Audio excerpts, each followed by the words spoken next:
It's time for Easy Choice, presented by Geico. This upcoming draft class, it is loaded with talent, so it is no easy task putting together mocks or certain lists when we're talking about all of these guys. But Ryan Wilson, Rick Spielman, they are talented guys themselves. They are putting in overtime, and Ryan Wilson is ranking the top 5 draft prospects that are playing in the national championship game. You see it there, number 1, Odunze, Michael Penix Jr. Then we have all Huskies 1 through 4, and then J.J. McCarthy rounding out the top 5 according to Ryan Wilson. So let's bring in Ryan Wilson and his better half, Rick Spielman. You can find these guys, the hosts of the First Pick podcast. And we're going to go down the list 1 through 5. Starting with number 1, it is Odunze, someone who we were talking a little bit about this off camera, could perhaps challenge Marvin Harrison Jr., depending on who you ask, as wide receiver 1. But Ryan, I will start with you. What makes him number 1 on this list over Michael Penix?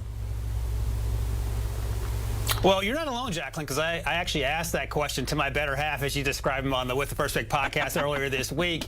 And Rick and I both are still leaning towards Marvin Harrison Jr., but Odunze has closed the gap by a wide margin, especially when you go back to last summer and watch him play. And the reason that he is so exciting and so explosive is that he's enormous, he is fast, he can stack defensive backs on these vertical routes, which is sometimes you don't see from bigger wide receivers. And no one on planet Earth is going to out-jump him or out-muscle him for a ball at the catch point. We see that week in and week out. We obviously saw it on Monday night, and you go back throughout the fall, and every single game in which Michael Penix Jr. threw up a jump ball, it felt like Odunze came down with it. I think he has a chance to be a top 15 pick pretty easily, and I think maybe a top 10 pick depending on how the quarterbacks and the offensive tackles shake out.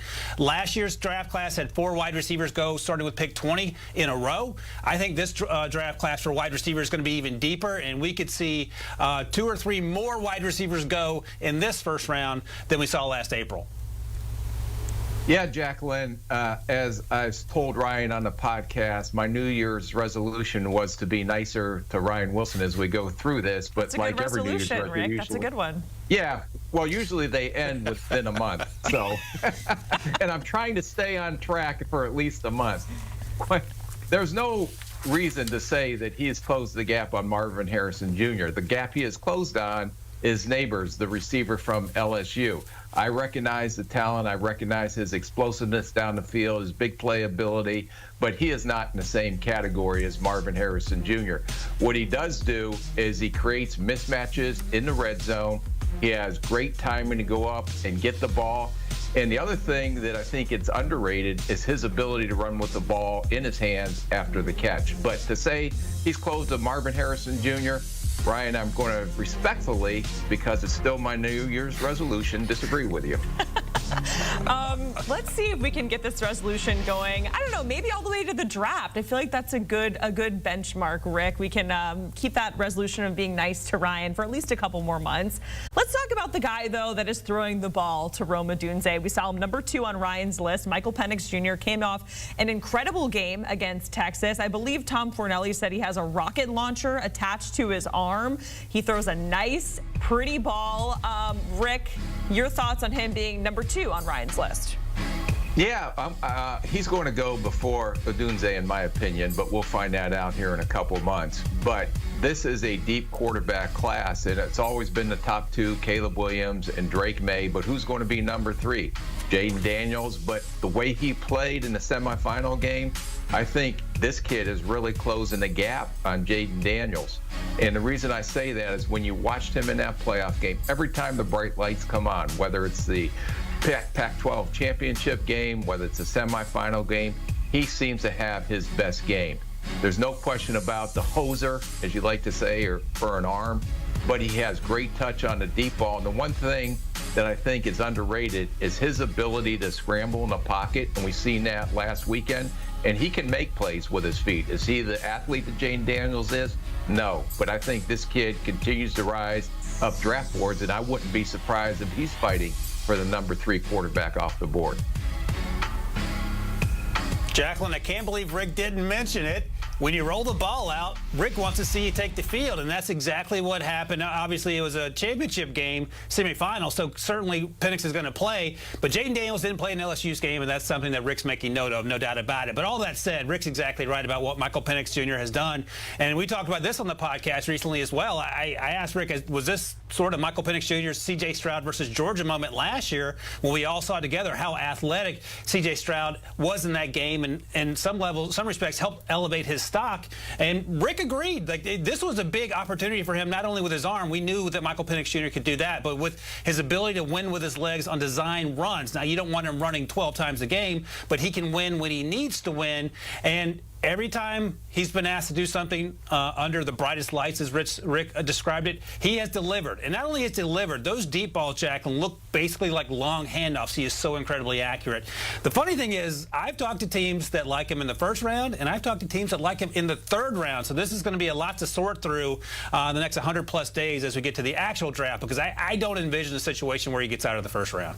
All right, in your latest mock, Ryan, you do have him going number 11 overall to the Raiders, and that mock right now is on CBSSports.com. Let's get back to the original list, the top 5 draft picks here in the national title game. Number 3, you have one of the top O-line prospects, Ryan, in the upcoming draft. That is Washington's Troy Fautanu.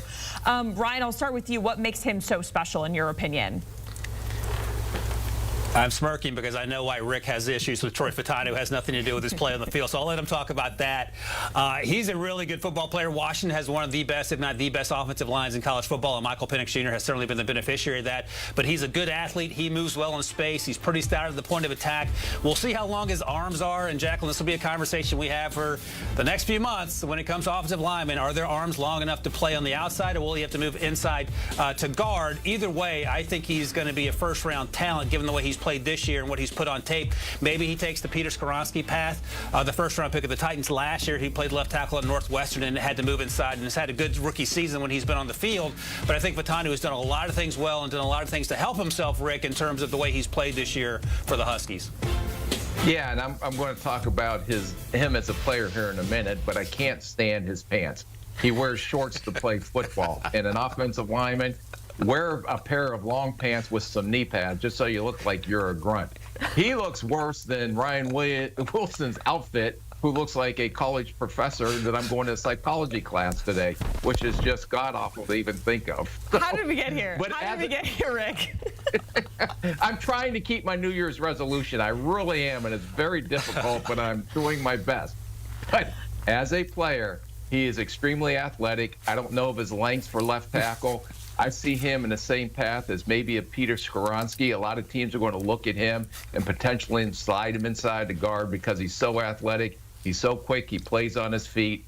He can maul people at the point in the run game. But the length will be an issue as a left tackle. In my opinion, I think he's going to slide inside the guard on a lot of teams' draft boards. Rick, I feel like your resolution, it already came to an end within the last, 4 minutes. I'm doing my squeeze ball to count to 10 just so I don't lose my patience with Mr. Wilson. Also, Professor Ryan, Wilson, I should say. I love your outfit. I'm just going to put it out there. You look nice. Let's go to number 4 on Ryan's list. We have Bralen Trice. And, Rick, this is a guy who we know can pressure a quarterback, led the FBS pass rushers in QB pressures. What catches your eye about him, Rick? Besides the patches on Ryan Wilson's jacket on his elbows, this kid Squeeze the ball. Squeeze the ball, Rick. Just squeeze it. Deep breaths, my friend. No, the thing that sticks out about this kid is that when I say this, it's a compliment. He plays with his hair on fire. He comes 90 miles an hour off the edge. They move him around the offensive line. You've seen in the semifinal game, they even put him over a center and guard to try to create pressure there. He had a sack coming off the left side. He had a sack coming off the right side. He needs to get a little stronger at the point versus the run, but I think he's helped himself, and the more he plays, and he's got another chance to put a good game on his resume as a pass rusher, that he comes with his hair on fire, that he's a little stiff, but he knows how to get to the quarterback, and that showed up last weekend. Jacqueline, you know how people say that when they're making fun of you, that means they love you? Imagine how much Rick must love me to give me the business that I get. And by the way, this is nothing compared to the podcast, although he has been a kinder, gentler Rick in the new year, but it appears to have come to a screeching halt. Either way, he's right about Bralen Trice, no doubt about it. And he made a stamp in terms of putting himself on the map nationally with the way he played in that Texas game. He was consistently in the backfield, and we spent a lot of time in the last few months, Jacqueline, talking about Dallas Turner and Jared Verse and Leatu Latu. Bralen Trice is going to be in that mix as well when we talk about first-round edge rushers. And Rick's right. He's not as bendy as perhaps you would like in an edge rusher that goes in the top 10, for example, but he plays with an extremely high motor. He's pretty quick off the snap, and we saw that he can win both outside and when they moved him inside against Texas. He'll get another test against a really good Michigan offensive line in a few days here. But I think given the way he's played over the course of this season and what we saw on last Monday night, there's a very good chance he's going to be a round one or very worst case scenario early round two guy when it's all said and done. And Ryan, rounding out the top 5 on your list, we're rounding it out with the quarterback, J.J. McCarthy, coming off of a 3-touchdown performance against Bama in the Rose Bowl. Did he have a C.J. Stroud versus Georgia moment? In your opinion, how much did his draft stock rise after that performance? Yeah, we talked about this on Tuesday's podcast as well, Jacqueline, and I'm still sort of trying to figure out who J.J. McCarthy is. You talked about the 3 touchdowns, but those 3 touchdown passes, both Rick and I could have made those touchdown passes. They were pretty easy throws over the middle. That asked a lot of J.J. McCarthy, and that's nothing to do with J.J. McCarthy. That's the throw he had to make, and he made it.